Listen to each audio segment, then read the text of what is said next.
जय जगन्नाथ। आपण मैंने देखुं आमर ये चौधरी बजार गोपालजी मठ ए गोपालजी मठरे आज हूँ जो भागवत साप्ताहिक कार्यक्रम आरंभ होचे। भागवत साप्ताहिक आज हूँ तृतीय दिन। ये तृतीय दिन में आज आप देखुं आज थिला आमर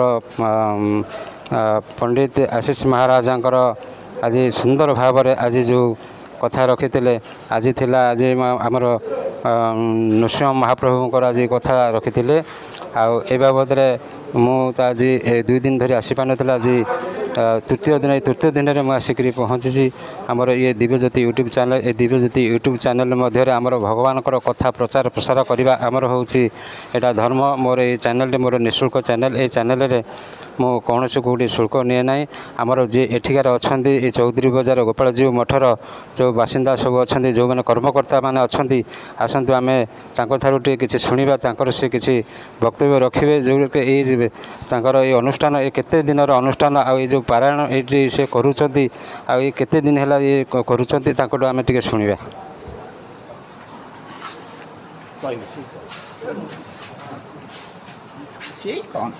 आपन टिके आपनकर एठिकार ये हिसाब से कहतु मु एठिकार नुह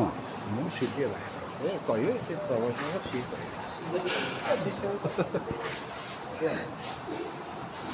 मुआ कोन कहबन बा कहले कि निटा आपन देखंतु बर्तमान हमर जे अछंती प्रिय वक्ता आशीष महाराज से आमर टिके किछि आमर एठिकार अनुष्ठान विषय किछि दीपद कहिबे आसंतु सुनिबा। जय जगन्नाथ। समग्र ओडिशा रे सर्वपुरातन अनुष्ठान निखिल लोकहितकारी रामायण पचाणी सभा और भागवत प्रचार समिति चौधरी बजार दीर्घ 62 वर्ष धरी जी भागवतर प्रचार प्रसार निमंते समग्र ओडिशा रे भागवतर एक भावधारा प्रयास करिसेंती से अनुष्ठान माध्यम रे जजमान रूप से शांतनु कुमार महांती संधान कुमार महांती अनुकूल रे ए वर्ष श्रीमद भागवत सप्ताह कार्यक्रम अनुष्ठित होती। लोकमान भितर भागवत जो भक्ति भावर जागृत एवं ज्ञान वैराग्य तत्वर समारोह ये भागवतर जो भगवान वांगमय स्वरूप ये भागवत विषय ज्ञान हेले ये आमर पूर्वपुरुष मैंने भागवत टुंगी करते जो टुंगी मध्यम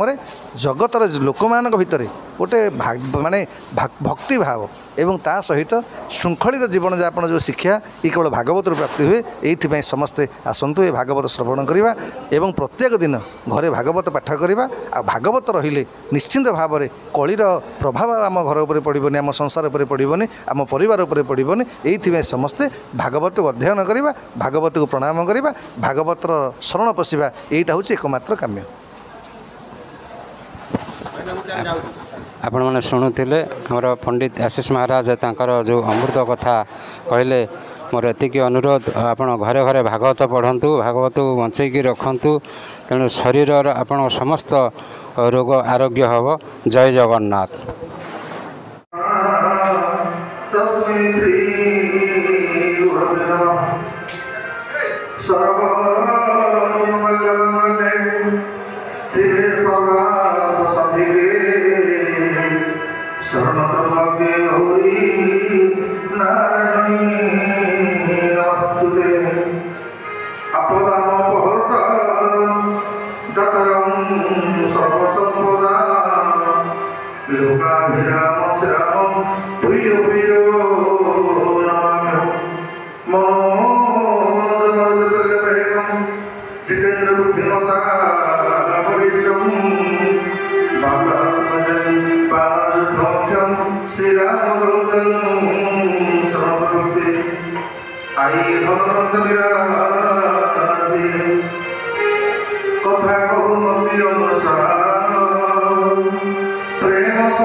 ବିଶ୍ୱକଣା ବିଶ୍ୱ ନିୟନ୍ତା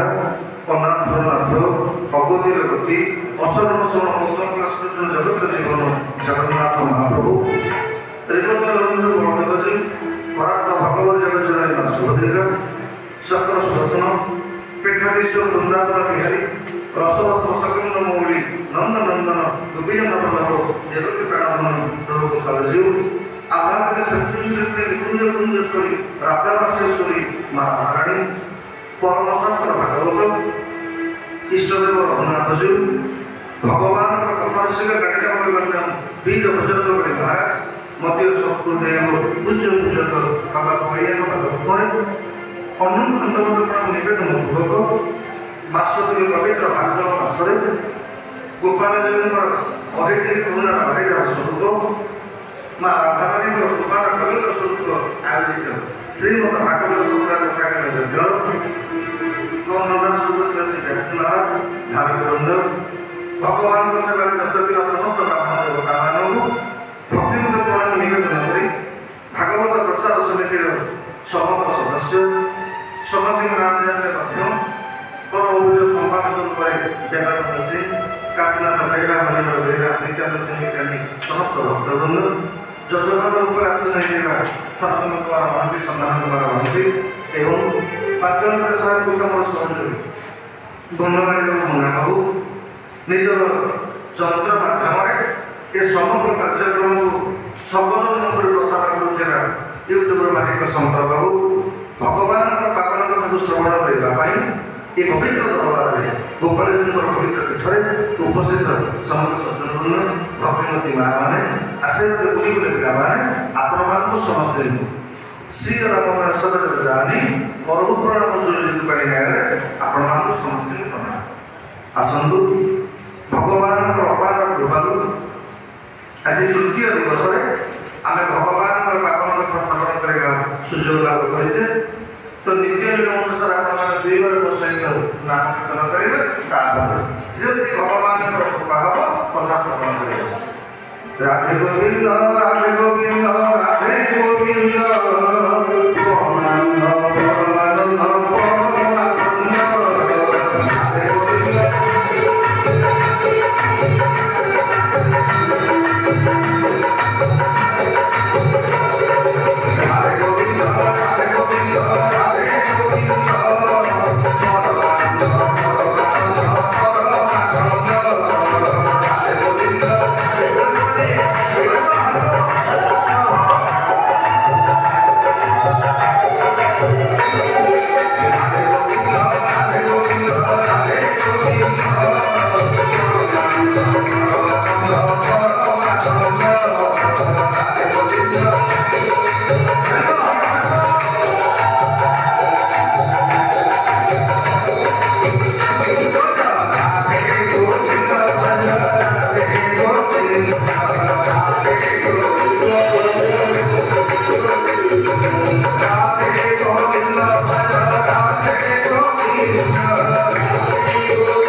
गंगा नदी कूल परिणीत महाराज बसी सूत्र आसन व्यास आसन बसी परमहंस चूड़ामणि सुखदेव गोस्वामी। तो सर्वप्रथम परिणीत प्रथम प्रश्न जे आसन मृत्युमुखर पड़ा व्यक्तिटा कौन कले तो सर्वप्रथम परिणीत प्रथम प्रश्न जे आसन मृत्युमुखर पड़ा व्यक्तिटा कौन कले कौ पद्धति कम समय भगवान को प्राप्ति कर प्रथम प्रश्न परिणीत महाराज जो प्रश्नटा आम समस्त श्रवण करे नमेश अरण्य सुत महाभाग को स्वर्ण को जो प्रश्न पचाई आज परिणीत महाराज सुखदेव गोस्वामी की से प्रश्न पचार देख मो जीव जीवा काले साथी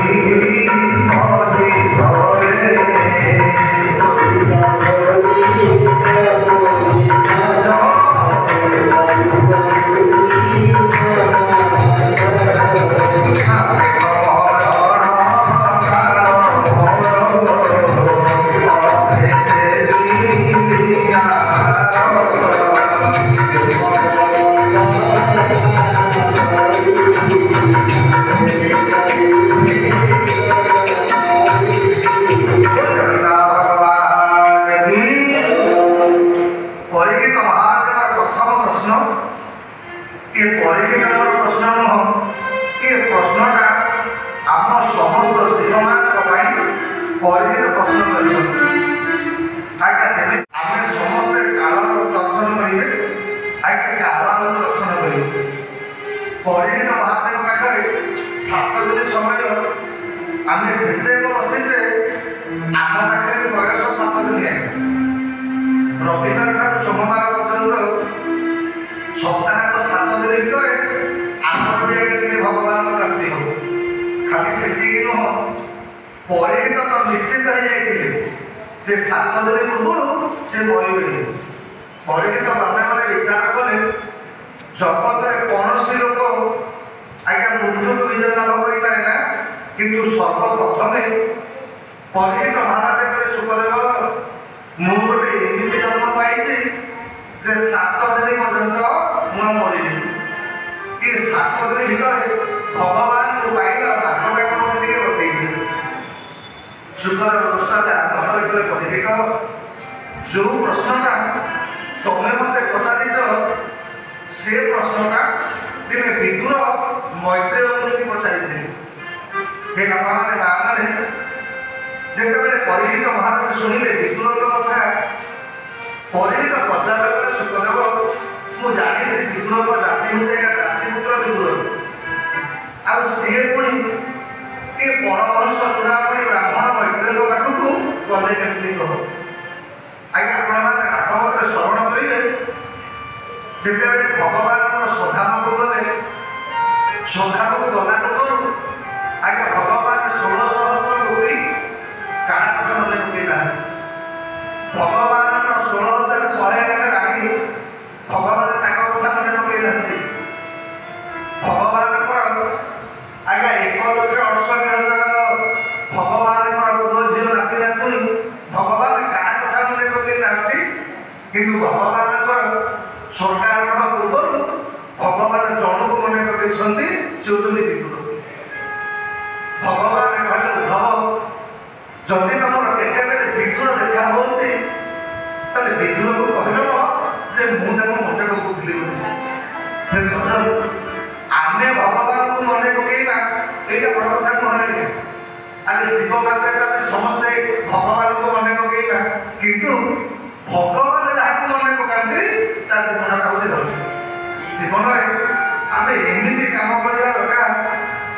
ଯେମିତି ଭଗବାନ ଆମକୁ ମନେ ପକେଇବେ। ଆପଣମାନେ ଶୁଣିଥିବେ ଜଗନ୍ନାଥ ମହାପ୍ରଭୁଙ୍କ ପାଖକୁ ଅନେକ ଭକ୍ତ ଯାଆନ୍ତି ଆଜ୍ଞା, କିନ୍ତୁ ଜଗନ୍ନାଥ ମହାପ୍ରଭୁ ବଳରାମ ଦାସ ପାଇଁ ଅପେକ୍ଷା କରିକି ବସନ୍ତି।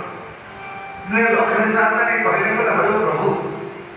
ଏତେ ଭକ୍ତ ତମ ଦେଉଳକୁ ଯାଉଛନ୍ତି, ତମେ କୋଉ ଭକ୍ତଙ୍କୁ କାହିଁକି ମନେ ପକାଉନା? ଆଉ ଯୋଉଦିନ ବଳରାମ ଦାସ ଆସିଲା ଟିକେ ବିଳମ୍ବ ହେଇଯାଉଛି, ମହାପ୍ରଭୁ ପଚାରନ୍ତି, ଲକ୍ଷ୍ମୀ ଏ ବଳିଆଟା କାହିଁକି ଆସିନି ତ? କ'ଣ କଲା କି ଆଉ?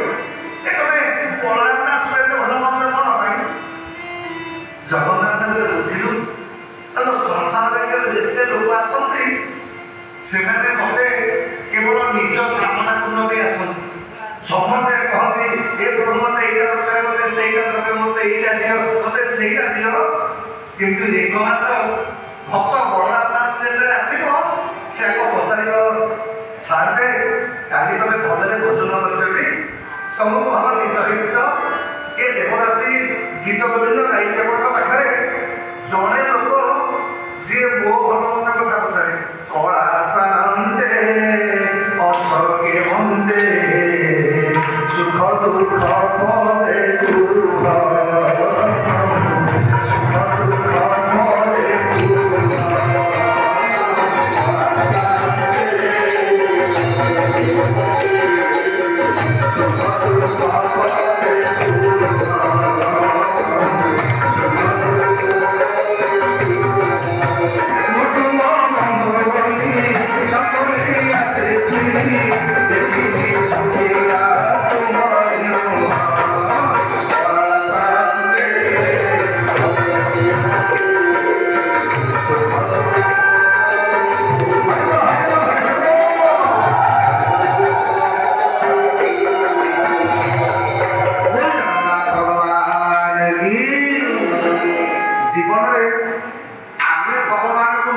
ବନେଇବା ଏଇଟା ବଡ଼ କଥା ନୁହଁ। ଯୋଉଦିନ ଭଗବାନ ଆମକୁ ମନେ ପକେଇବେ ଆଜ୍ଞା ସେଦିନ ଆମ ଜୀବନଟା ସାର୍ଥକ ହେଇଯିବ। ସୁନ୍ଦର ଗୋସ୍ୱାମୀ କହୁଛନ୍ତି ଗଲେ ପରିଗୀତ ମୋ ଭଗବାନ ଶ୍ରଦ୍ଧାକୁ ଗଲାବେଳେ କାହାକୁ ମନେ ପକେଇଦେବି କେବଳ ମନେ ପକେଇଲେ ବିଦୁରଙ୍କୁ କହିଲେ ଉଦ୍ଧବ ଯଦି ତମର ବିଦୁର କାକା ଦେଖା ହୁଅନ୍ତି ତାଙ୍କୁ କହିଦବ ମୁଁ ତାଙ୍କୁ ମନେ ପକେଇଥିଲି ବୋଲି। ଆଉ ଯୋଉ ଭାଗବତ ତତ୍ତ୍ୱଟା ମୁଁ ତମକୁ ଦେଇଛି ସେ ଭାଗବତ କଥାଟା ସେ ତତ୍ତ୍ୱ ଜାଣିବା ପାଇଁ ଆଜ୍ଞା ବିଦୁରଙ୍କୁ କହିବ ସେ ଯିବେ ମୈତ୍ରେୟ ମହାମୁନିଙ୍କ ପାଖକୁ। ଏ ବାପାମାନେ ମାଆମାନେ ଆମେ ସମସ୍ତେ ଜାଣିଛେ ବିଦୁରଙ୍କର ଜନ୍ମ ଦାସୀ ପୁତ୍ର। ଏଇଥିପାଇଁ ଭାଗବତ କଲମ ପରେ କ'ଣ ନାରାୟଣସ୍ୟ ଧ୍ରୁବସ୍ୟ କବୟୋ। ଜୀବନରେ ଭଗବାନଙ୍କୁ ପାଇବାକୁ ହେଲେ କୌଣସି ଯୋଗ୍ୟତା ଦରକାର ନାହିଁ ଆଜ୍ଞା। ମଣିଷର ସବୁ କାମ ପାଇଁ ଗୋଟେ ଯୋଗ୍ୟତା ଦରକାର। କଲେଜରେ ପଢ଼ିବାକୁ ହେଲେ ଆପଣଙ୍କୁ ମାଟ୍ରିକ ପରୀକ୍ଷାରେ ପାସ୍ କରିବାକୁ ପଡ଼ିବ। ଡାକ୍ତରଟେ ହେବାକୁ ହେଲେ ଆପଣଙ୍କୁ MBBS ପରୀକ୍ଷାରେ ପାସ୍ କରିବା ଦରକାର ପଡ଼ିବ। କିନ୍ତୁ ଭଗବାନଙ୍କୁ ପାଇବାକୁ ହେଲେ କୌଣସି ଯୋଗ୍ୟତା ଆମର ଦରକାର ଆଜ୍ଞା। ବିନା ଯୋଗ୍ୟତା ତାର ପ୍ରମାଣ ହେଉଛି କ'ଣ? ଯଦି ଭଗବାନଙ୍କୁ ପାଇବା ପାଇଁ ବୟସ ଦରକାର ପଡ଼ିଥାନ୍ତା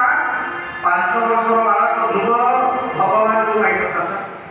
ଭଗବାନଙ୍କୁ ପାଇବା ପାଇଁ ଯଦି ଗୋଟେ ଉତ୍ତମ ଜନ୍ମ ଦରକାର ପଡ଼ିଥାନ୍ତା ଏ ହାତୀଟା ଭଗବାନଙ୍କୁ ପାଇନଥାନ୍ତା। ଭଗବାନଙ୍କୁ ପାଇବା ପାଇଁ ଯଦି ଜାତି ଦରକାର ପଡ଼ିଥାନ୍ତା ତାହେଲେ ବିଦୁର ଭଗବାନଙ୍କୁ ପାଇନଥାନ୍ତେ। ଗୋଟେ ଉତ୍ତମ ଜନ୍ମ ଦରକାର ପଡ଼ିଥାନ୍ତା ଏ ହାତୀଟା ଭଗବାନଙ୍କୁ ପାଇନଥାନ୍ତା। ଭଗବାନଙ୍କୁ ପାଇବା ପାଇଁ ଯଦି ଜାତି ଦରକାର ପଡ଼ିଥାନ୍ତା ତାହେଲେ ବିଦୁର ଭଗବାନଙ୍କୁ ପାଇନଥାନ୍ତେ। ଆପଣମାନେ ଶୁଣିଲେ ଭାଗବତରେ ଯେତେବେଳେ ଉଦ୍ଧବ ଭଗବାନଙ୍କୁ ପଚାରିଲେ କହିଲେ ପ୍ରଭୁ ଆପଣଙ୍କର 24 ଅବତାର ଭିତରେ 2ଟା ଅବତାର ହେଉଛି ମୁଖ୍ୟ, ଗୋଟେ ରାମ ଅବତାର ଆଉ ଗୋଟେ କୃଷ୍ଣ ଅବତାର। ଏ 2ଟା ଅବତାର ଆପଣ ମନେ ପକେଇକି କହିଲେ ଯେ କୋଉ ଅବତାରରେ ଆପଣ ଆନନ୍ଦରେ ଭୋଜନ କରିଛନ୍ତି? ଭଗବାନ କହିଲେ ଉଦ୍ଧବ ଭଗବାନ କହିଲେ ଉଦ୍ଧବ ଏ 2ଟା ଅବତାରରେ ମୁଁ କେବଳ 2 ଥର ପ୍ରେମରେ ଭୋଜନ କରିଛି। ତ୍ରେତୟା ଯୁଗରେ ସବୁବେଳେ ମୋତେ ଯାହା ଖାଇବାକୁ ଦେଇଛି ଏମିତି ଭୋଜନ ତ୍ରେତୟା ଯୁଗରେ ମୁଁ କୋଉଠି ଆଉ ଖାଇନି। ଆଉ ଆମେ ସମସ୍ତେ ଜାଣିଛେ ସବୁବେଳେ ଦେଇଥିଲା କ'ଣ? କିଛି ଦାସୀ ଅଳକା ବଡ଼ବଳି ଆଉ କନ୍ଦମୂଳ ଫଳ। ଭଗବାନ ଖାଇଛନ୍ତି ତ୍ରେତୟା ଯୁଗରେ ମନେ ପକାଉଛନ୍ତି ଦ୍ୱାପର ଯୁଗର ଅନ୍ତିମ ଚରଣରେ। ଭଗବାନ କହିଲେ ଉଦ୍ଧବ ଦ୍ୱାପର ଯୁଗରେ ବିଦୁରଙ୍କର ପତ୍ନୀ ସୁଲଭାବରେ ଯୋଉ ଖାଇବାକୁ ଦେଇଥିଲା ସେ ଖାଇବାଟା ମୋତେ ଦେଇନାହାନ୍ତି। ଆମେ ସମସ୍ତେ ଜାଣିଛେ ସୁଲଭା ଭଗବାନଙ୍କୁ ଦେଇଥିଲା କ'ଣ? କଦଳୀ ଚୋପା। ଆଜ୍ଞା କଦଳୀ ଚୋପାଟାକୁ ଖାଇକି ଭଗବାନ ମନେ ପକାଉଛନ୍ତି କହିଲେ ଉଦ୍ଧବ କି ଦ୍ୱାପର ଯାକ ବିଦୁରଙ୍କର ପତ୍ନୀ ସୁଲଭା ଯୋଉ ଭୋଜନ ମୋତେ ଖାଇବାକୁ ଦେଇଥିଲେ ସେ ଭୋଜନଟା ମୁଁ ଆଜି ପର୍ଯ୍ୟନ୍ତ ସ୍ୱାଦ ଭୁଲି ପାରୁନି। ଅର୍ଥ କ'ଣ? ଆଜ୍ଞା ଈଶ୍ୱର ଆଉ ଜୀବ ଭିତରେ ପାର୍ଥକ୍ୟ ହେଲା କ'ଣ କହିଲେ? ଯିଏ ବହୁତ ପାଇସାରିଲା ପରେ କିଛି ପାଇନି ବୋଲିକି ସବୁବେଳେ କହେ ତା ନାଁ ହେଉଛି ଜୀବ। ଆମେ ଯେତେ ବି ବସିଛେ ଭଗବାନ ଯାହା ଦିଅନ୍ତୁ ଆମେ ସବୁବେଳେ ଅସନ୍ତୁଷ୍ଟ ହେଲେ କୌଣସି ଗୋଟେ ସନ୍ତୁଷ୍ଟ ଲୋକ ଆପଣ ଦେଖିବେ ମନେକର ଏବେ ବର୍ଷା ଦିନ ବର୍ଷା ହେଲେ ମଣିଷ ଭଗବାନ ଗାଇଦେବ ବର୍ଷା ବର୍ଷା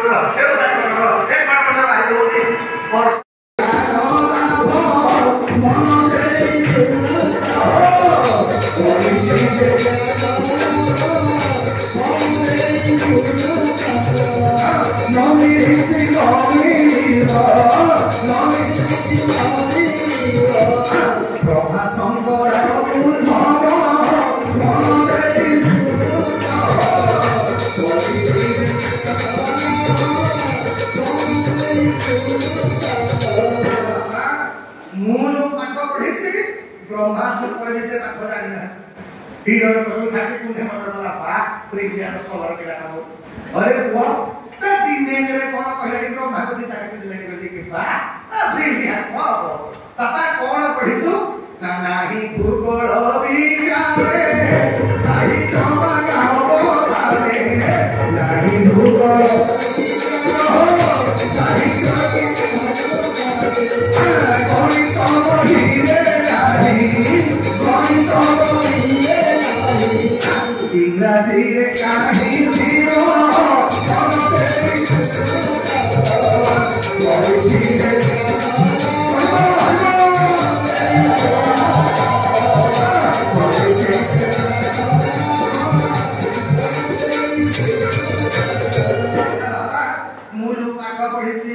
साहित्य बहिरे नाही, गणित बहिरे नाही, फिजिक्स रे नाही, केमिस्ट्री रे नाही, कॉमर्स रे नाही, आर्ट्स रे नाही, साइंस रे नाही,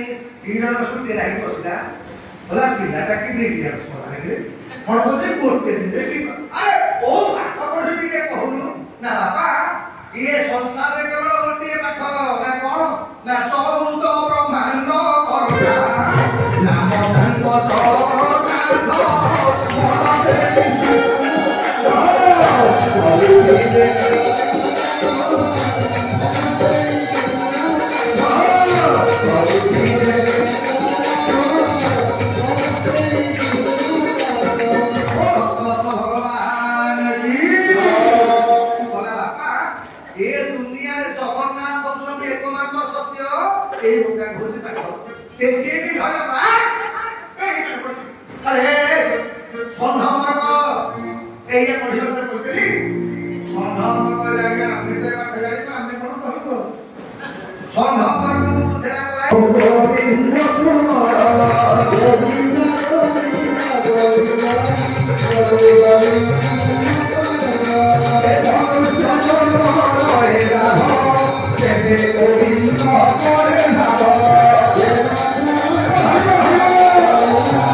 जदि भल पाइब भगवान को भल पा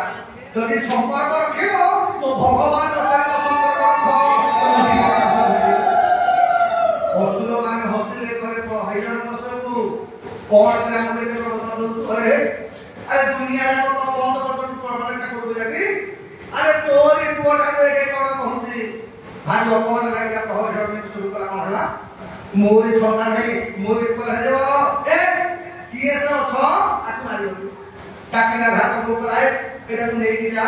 आक हाडियो या रक्त टाणी ने गोल करी आगा प्रहलाद को बांधी दे जेते बेले पले सुनो या हाथ गोड़ बांधिबो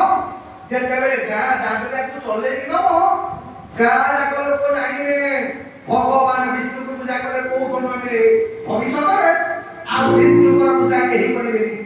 जो राजा निज पुआटा बांधी पारे से राजा कौन दंड दब समझ जानी दरकार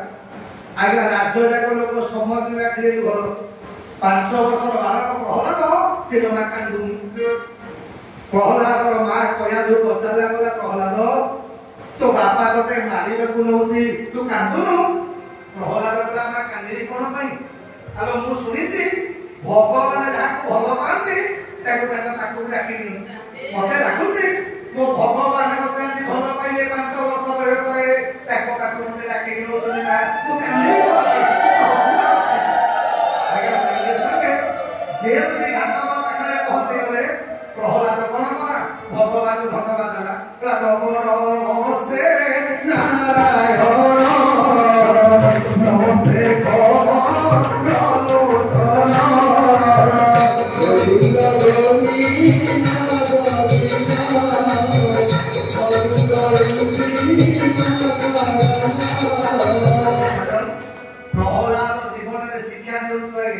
शिक्षा कौन ना आमको टे विपत्ति पड़े आमको टे दुख पड़े आम भगवान को गाड़ी नहीं गई एते गोपाल जी पाखु गली एते भागवत शुणी ठाकुर या गले आउ जीवी नहीं आज्ञा प्रहलाद चरित्र कौन ना विपद पड़े भगवान को धन्यवाद दियो भल कर विपत्ति देखिए आप शुणी संघ तुकार दासर जेते स्त्री मरीगला आज्ञा समते कांदिले शब्द तुकार कहले मणिना भल कलु स्त्रीटा थिला बोली सब बेले कटकट होता तो पाखु गला बेले माटर गोठिया करके मन खबर है आज्ञा संत विठलनाथर पत्नी आज्ञा प्रमाण श्रवण करिले संत एकनाथ पत्नी गाड़ी पड़ी आज्ञा एकनाथ बेले बेले बाड़ा आज्ञा स्त्री ठो गाड़िया गाई एकनाथ भगवान धन्यवाद कि प्रभु भल करछु गोटे ଯାହା ପାଇଁ ମୁଁ ତତେ ବେଶୀ ଭଲ ପାଲି ତାକୁ ଭଲ ପାରୁନି ଯଦି ସିଏ ମତେ ଭଲ ପାଉଥାନ୍ତା ମୁଁ ତତେ ଭୁଲି ଯାଆନ୍ତି ଏଇଥିପାଇଁ জীবনে जिसी देश में जिसी भेष में जिसी हाल में रहो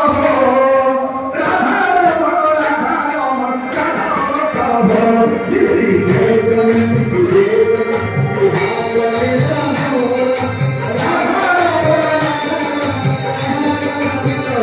जिसी देश में जिसी देश में जिसी हाल में रहो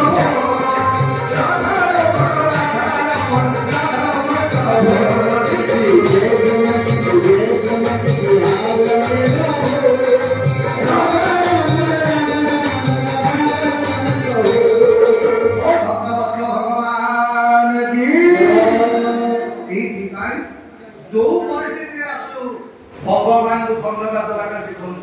आज प्रहलाद भगवान को धन्यवाद दौचे प्रभु भल मनीष 5 वर्ष बयस मत तुम पाखक डाकिक नहीं जाऊछ आज्ञा है कौन ना जिते घाटक खंडाटा पके दिए प्रहलाद बेक आज्ञा खंडाटा फूल बांधे पेटे प्रहर मैंने दौड़िया के कले बहिना तुम पुओ गोटे बेची जानी कौ बेची ना मनीमा जो खंडारे आमे बड़ बड़ हाथी पर बेक काटी देइछु से खंडाटा फूल बड़ा हो गला हिरण्यकशिपुर विश्वास हो डाकिला लाए प्रहलाद बापा विगत मु कौन कहूली आपण चाहिए मते मारी मारी देनी मो भगवान जदि न चाहिए अरे भरी इच्छा बलवा जदि भगवान जाको मारिबा को चाहिए ताकू रक्षा करा वाला की आ भगवान जाको रक्षा करबा को चाहिए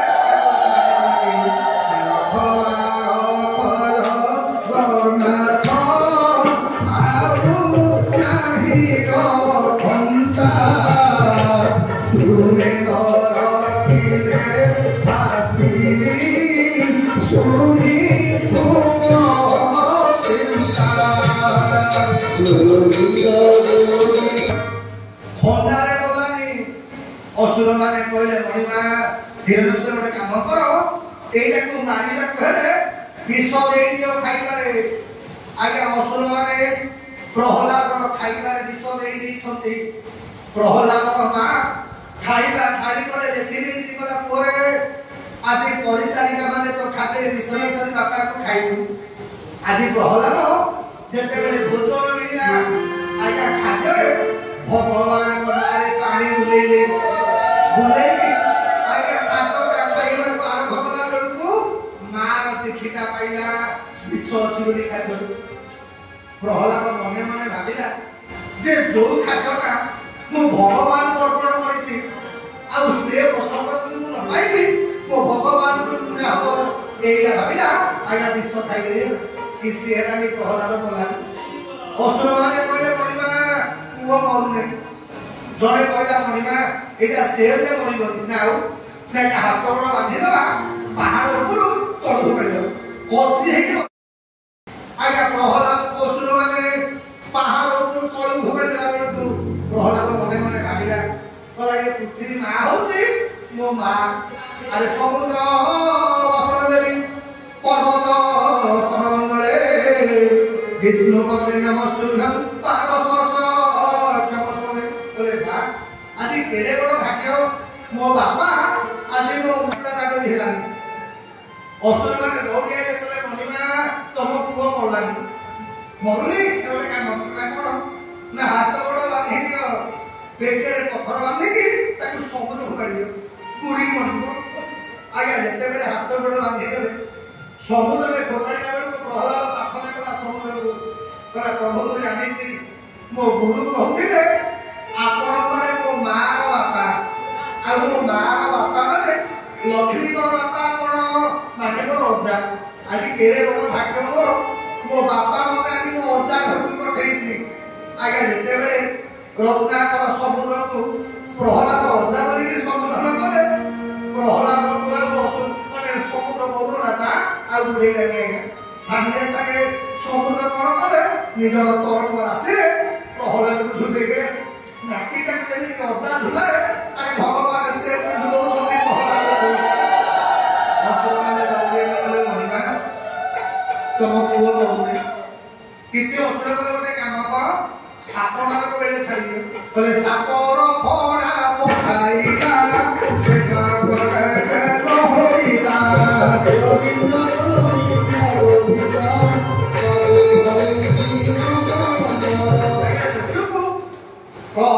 ସାପଙ୍କର ଫଣା ଭାଙ୍ଗିଗଲା ପ୍ରହ୍ଲାଦ ମଲାନି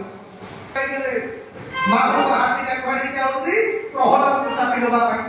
ପ୍ରହ୍ଲାଦ ପ୍ରାର୍ଥନା ମନେ ମନେ ଭାବିଲା କହିଲା ମୋ ଗୁରୁ କହିଛନ୍ତି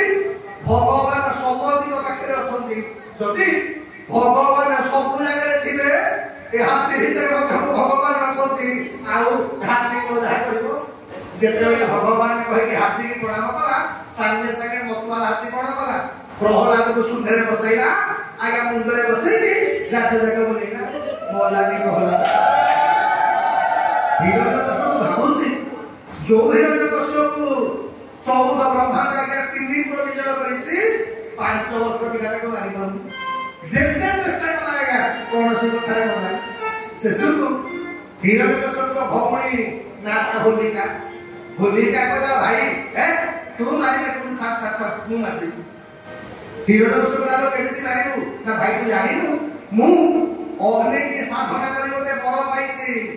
ମୋ ନିଆଁରେ ବସିଲେ ମୋର କିଛି ହବନି ଗୋଟେ କାମ କର ଭଲ କି ନିଆଁ ଲଢେଇଲେ ଆଉ ମୁଁ ତୋ ଗୋଟେ ଘର ଭିତରେ ବସିଯିବି ଆଉ ସିଏ ପଡିଯିବ ତୁ ବାହାରିକି ପଳେଇ ଆସିବୁ ଆଜ୍ଞା ଏଇଥିପାଇଁ ଦୋଳ ପୂର୍ଣ୍ଣମୀ ପରଦିନ ଆମେ ହୋଲି ଉତ୍ସବ ପାଳନ କରୁ ସେଦିନ ହୋଲିକା କଣ କଲେ ନା ଯେତେବେଳେ ଜଳ ଅଗ୍ନି ପିଣ୍ଡରେ ପ୍ରବେଶ କରିବାକୁ ଯାଉଛି ପ୍ରହ୍ଲାଦ ପ୍ରାର୍ଥନା କଲା ବା ଗୀତାରେ କୁହାଯାଇଛି କଣ ନା ମହାପୈସା ଆଜ୍ଞା ଭଗବାନଙ୍କ ମୁହଁ ହଉଛି ଅଗ୍ନି ପ୍ରହ୍ଲାଦ ଭାବିଲେ ଆଜି କେଡ଼େ ବଡ଼ ଭାଗ୍ୟ ମୋ ବାପା ଆଜି ମତେ ଭଗବାନଙ୍କ ମୁହଁରେ ବସିବାର ସୁଯୋଗ ଦେଇଛି ଅଗ୍ନିରେ ଶୀତଳ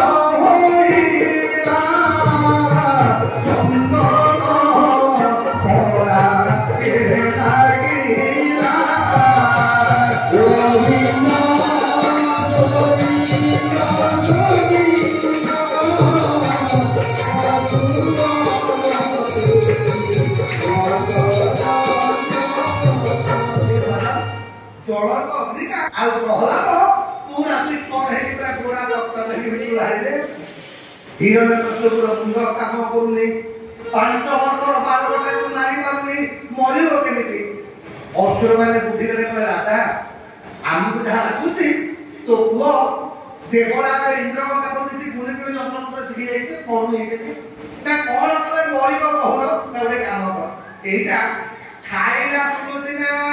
ଏତେ ଜୋରେ ମନ୍ତ୍ର ଭଙ୍ଗ ବୋଲୁଛି ଗୋଟେ କାମ କରେ ୟା ଖାଇବା ପିଇବା ବନ୍ଦ କର ମନେ କର ଆଜ୍ଞା ଆପଣ ମାନେ କଟା ଦେଇକି ମାଟି ଚଢେଇ ଦେ ଆଜ୍ଞା ଖାଇବା ନାହିଁ ପାଣି ନାହିଁ କବର ନାହିଁ ଦିନେ 2 ଦିନ ଭିତରେ ପଞ୍ଜି ସଫା ଆଜି ପ୍ରହ୍ଲାଦକୁ ମାରିବା ପାଇଁ ହିରଣ୍ୟକଶ୍ୟପ କଣ କଲେ ଏହି ଅନ୍ଧକୂଟଟିଏ ତିଆରି କଲା ବିରାଟ ହାତ ଖୋଳା କଲା ହାତ ଗୋଡ଼ ବାନ୍ଧି ଦେଲେ ବାନ୍ଧି ଦେଇ ପ୍ରହ୍ଲାଦକୁ ଦାନ୍ତରେ ପକେଇ ଦେଇ ଉପରେ କଟା ଦେଇକି ମାଟି ଚଢେଇ ଦେଲେ ପ୍ରହ୍ଲାଦ ହିରଣ୍ୟକଶ୍ୟପ ମନେ ମନେ ଖୁସି ଯେ ମୋ ପୁଅ ଏଥର ତ ମରିବାଟା ପାଇଲା ଏପଟେ ଆଜ୍ଞା ଅନ୍ଧକାର କାରାଗାର ଭିତରେ ପଡି ପ୍ରହ୍ଲାଦ ଭଗବାନଙ୍କୁ ପ୍ରାର୍ଥନା କରୁଛି ମଣିଷ ଭଲ କଲୁଲା ଇଏ ଲୋକମାନଙ୍କ ଭିତରେ ମୁଁ ତୋ ନାଁଟା ଭଲକି ଭଜନ କରିପାରୁନଥିଲି ଏ ଅନ୍ଧକାର କାରାଗାର ଭିତରେ ମତେ ଏକୁଟିଆ ଭଜନ କରିବାକୁ ସୁଯୋଗ ଦେଇଛ ପ୍ରଭୁ ଲକ୍ଷ୍ମୀ କି ପଚାରନ୍ତି ଲକ୍ଷ୍ମୀ କହ ଆଜି ମୋ ସୃଷ୍ଟିରେ କିଏ ଖାଇନି ସେଦିନ ଜଗନ୍ନାଥ ମହାପ୍ରଭୁ ପଚାରିଲେ ଲକ୍ଷ୍ମୀ ତମେ 14 ଭବନର ମାଲିକାଣୀ 56 କୋଟି ଜୀବଜନ୍ତୁଙ୍କୁ ଖାଇବା ଦବା ଦାୟିତ୍ୱ ତମର ଲକ୍ଷ୍ମୀ କହ ଆଜି ମୋ ସୃଷ୍ଟିର ପ୍ରତ୍ୟେକ ଜୀବ ଭୋଜନ କରିଛନ୍ତି ଲକ୍ଷ୍ମୀ ସାହୁକାରୀ କହିଲେ ସାହୁତେ ଆପଣଙ୍କ କୃପାରୁ ମୁଁ ସମସ୍ତଙ୍କୁ ଖାଇବାକୁ ଦେଇଛି କେବଳ ଜଣେ ଖାଇବାକୁ ଦେଇପାରିବି ଭଗବାନ କହିଲେ କିଏ ନା ଆପଣଙ୍କର 5 ବର୍ଷର ବାଳକ ଭକ୍ତ ପ୍ରହ୍ଲାଦଟାକୁ ତା ବାପା ହାତ ଗୋଡ଼ ବାନ୍ଧିକି ଗୋଟେ କୂଅ ଭିତରେ ପକେଇ ଦେଇଛି ସିଏ ସକାଳୁ ଖାଇବି ଭଗବାନ ଲକ୍ଷ୍ମୀକୁ ଖାଇବି ଆରେ ମୋ ଭକ୍ତଟା ଖାଇବି ତମେ ଖାଇବାକୁ ଦଉଛ ଯା ଆଗ ପ୍ରହ୍ଲାଦକୁ ଖାଇବାକୁ ଦବ ତାପରେ ମୋ ପାଇଁ ଖାଇବାକୁ ଆଣିବ ଆଜି ଅଭିନନ୍ଦନ ବାଢିଲେ କାହା ଭିତରେ ପ୍ରବେଶ କରିଗଲେ। ଯେତେବେଳେ ପ୍ରବେଶ କରିଗଲେ ପ୍ରହ୍ଲାଦର ନଜର ପଡ଼ିଗଲା ଲକ୍ଷ୍ମୀଙ୍କ ଉପରେ। ନମସ୍ତେ ମହାମାଇ ଶ୍ରୀପୀଠ ସୁରପୂଜିତେ ସୌଭଦ୍ରକର ବରା ହସ୍ତେ ମହାଲକ୍ଷ୍ମୀ ନମସ୍ତେ।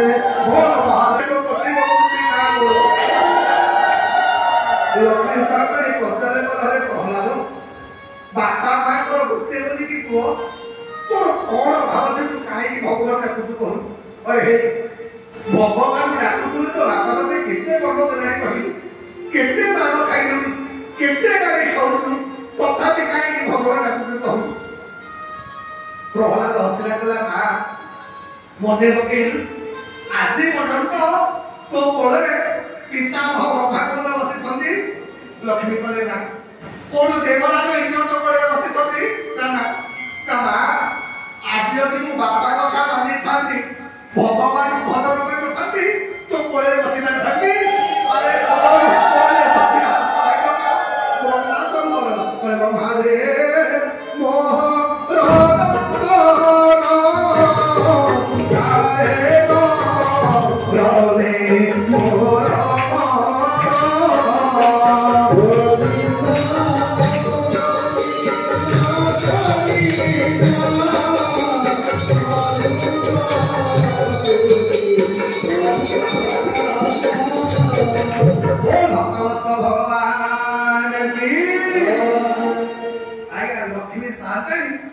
ସବୁଦିନ ପ୍ରହ୍ଲାଦ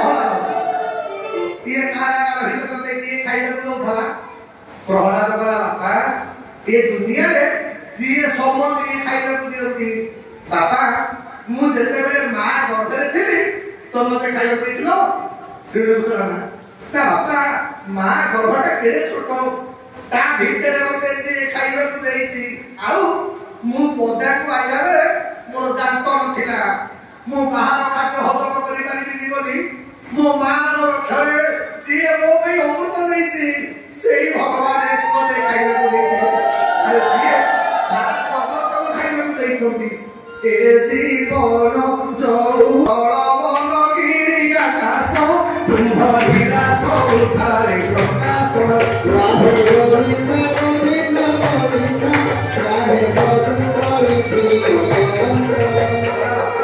ମୋ ଗୁରୁ କହୁଥିଲେ ଭଗବାନ ସବୁ ଜାଗାରେ ପରିପୂର୍ଣ୍ଣ ହେଇକି ଅଛନ୍ତି। ନା ସବୁଠି ଅଛନ୍ତି? ନା ତୁ ଯେବେ ବୋଲୁ ଏ ଜଗତେ ସମରେ ନଦୀ ସନ୍ଧି ମୋଟେ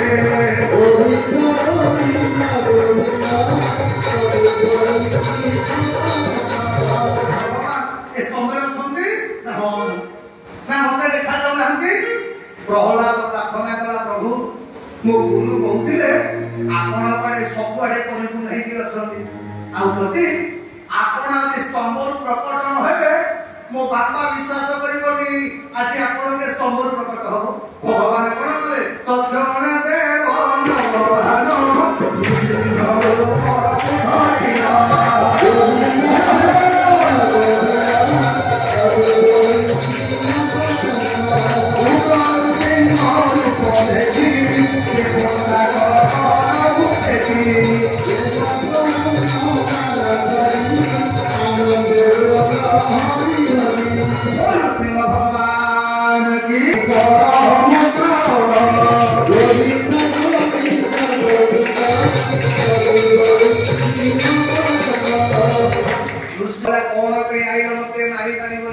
ବୈଶାଖ ମାସ ଶୁକ୍ଳ ପକ୍ଷ ଚତୁର୍ଦଶୀ ମଙ୍ଗଳବାର ଠିକ ଦିନ 12ଟା ବେଳେ ତକ୍ଷଣ ଦେବ ହରି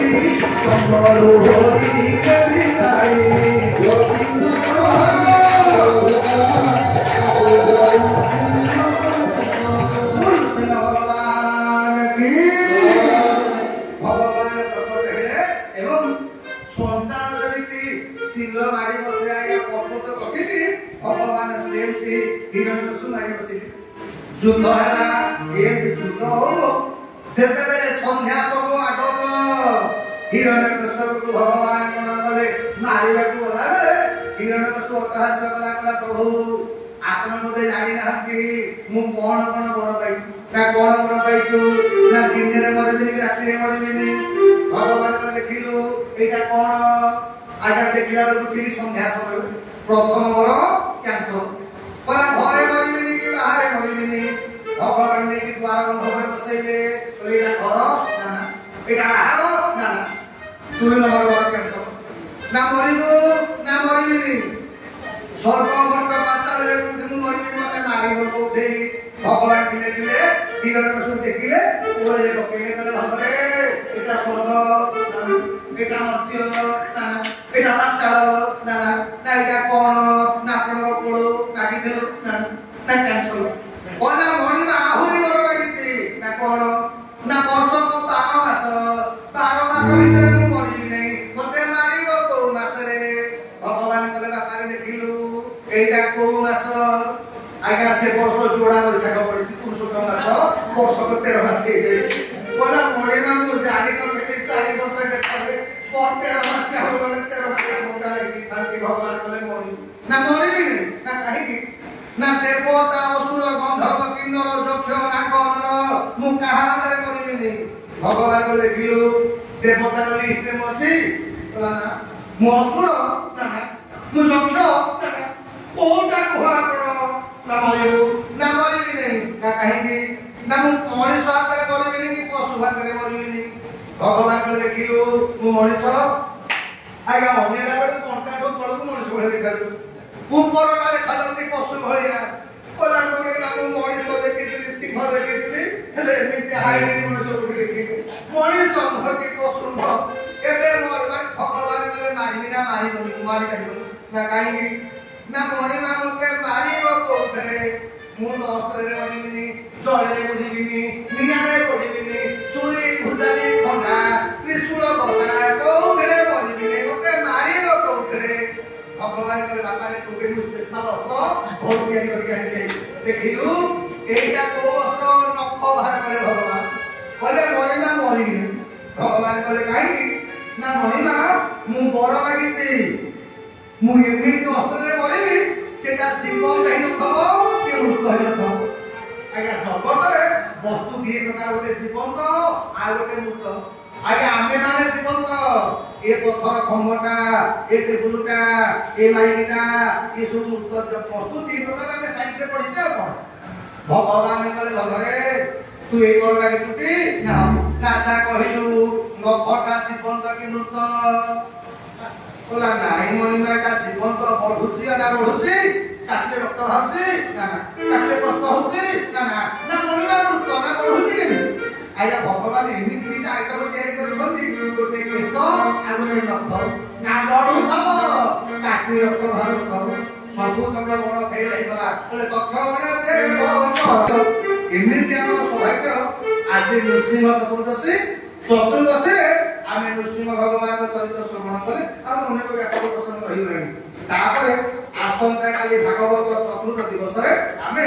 भगवान जन्म महोत्सव पालन करिबा आसंता काली होचंती पार्श्व परिवर्तन एकादशी माने 3 मासे गोर निदरे सोइला परे काली भगवान कोड़ लेउटेबे एवं काली बड़ एकादशी आमे माने भगवान ठीक कोड़ लेउटेला बेलको आमे ताको जन्म महोत्सव पालन करिबा।